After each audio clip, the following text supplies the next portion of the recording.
Well, my next guest says she has a better and cheaper response to the housing crisis, one that would avoid the government buying mortgage securities or guaranteeing homeowner loans for billions of dollars.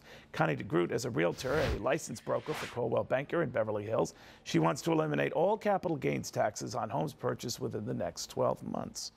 And the fallout would be what? What would happen? I just think that there hasn't been any urgency for most buyers to buy now. The only people that are buying are the ones that actually have to. People want to buy, but they just think that tomorrow's going to be better. So it would put urgency back into the marketplace.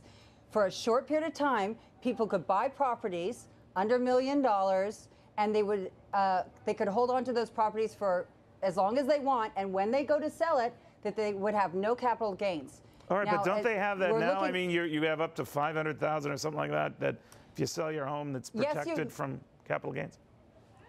Absolutely, you do, but that's only on your primary residence, and you have to live there 2 years. I'm talking about you could buy 100 houses if you want. You could buy as many as you want. You don't have to live there. So that's a huge difference. But it's looking forward, Connie. You know, most people, it's the issue is just getting in now, and you can incentivize on the price up front and all that. But you're talking about people who focus more on just getting in the darn place, let alone what they're going to do when they sell it.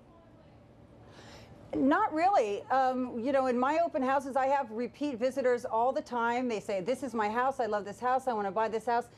It's not that at all. I mean, their eyes are big. They love the price. But then they always ask me the same question.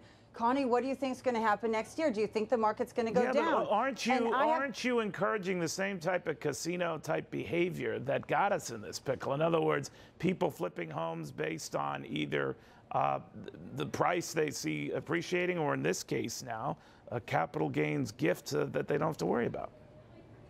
No, not really. I think a lot of the problem is the fact that people were able to borrow money and they really didn't qualify. They should never have accepted this kind of financial burden. That was the problem.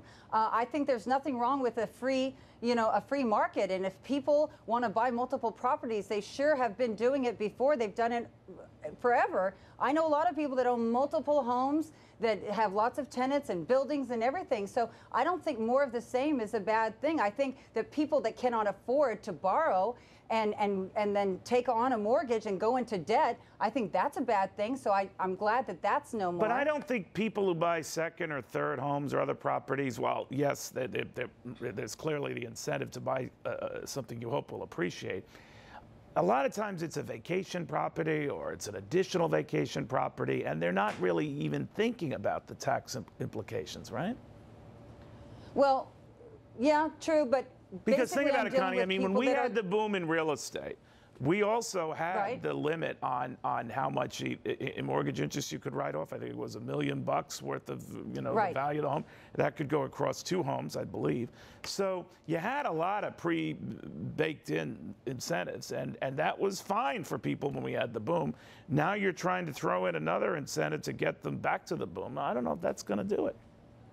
This incentive is free. I mean, I'm skeptical about 500, 600, 700 more billion to try and stop the mess that we have. Yeah. Who's going to pay for this? I don't think it's fair. If I pay my bills and I've worked 3 jobs and I haven't bought a new car and all these new clothes and I'm doing the right thing, that you reward somebody that's not doing the right thing. Who's going to manage this? Who's going to administrate this? You know, who's going to decide if, you're going to pay less for 3 years or 2 years? Who's going to make? Well, you raise it. No, those are very good points there. But we'll see. Connie, in the meantime, thank you very much. My pleasure. All right, Connie DeGroot.